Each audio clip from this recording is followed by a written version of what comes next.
asum loi khradara Manipur gi athauva mapari sing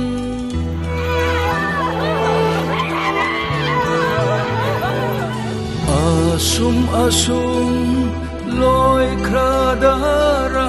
Manipur gi athauvi mamom loi sing ngalamba mairi na mut khravada oi haure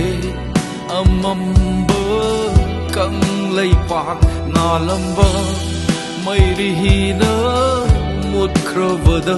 oi haure amamba kang lei pak kang lei pak kang lei pak kang lei pak kang lei pak kang lei pak kang lei pak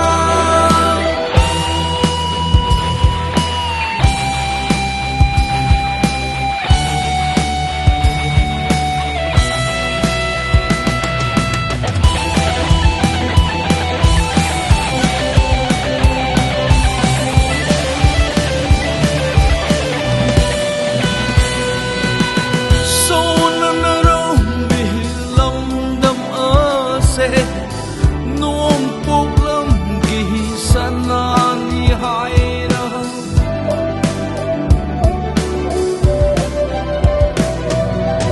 số na rong bi lâm đâm a se nuông phục lâm kỳ sana ni hai ra lâm dinh bi ram bơ anh thâu vợ mà qua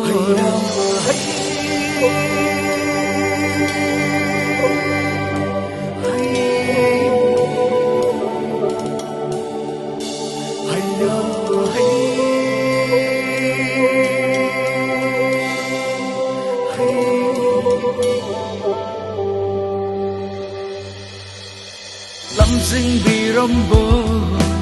anh thâu vợ mà qua đi quả râu nơ hân kre mi am lắc tagi quả râu nơ hân kre mi am lắc tagi cần lấy pak cần lấy pak cần lấy pak cần lấy pak cần lấy pak cần lấy pak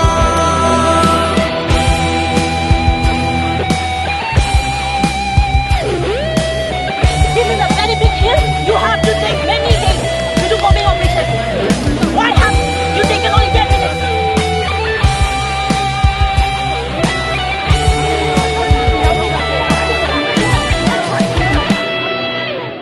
Tha sa thawa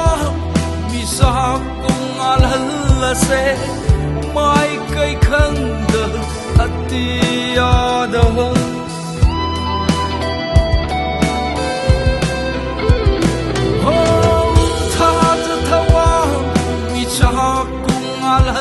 se mai kai khang da atiya da athau ba popi ni athau vi popi ni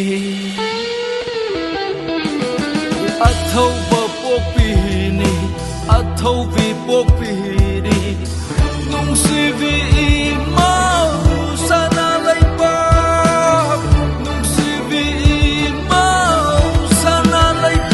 cần lấy pak cần lấy pak cần lấy pak cần lấy pak cần lấy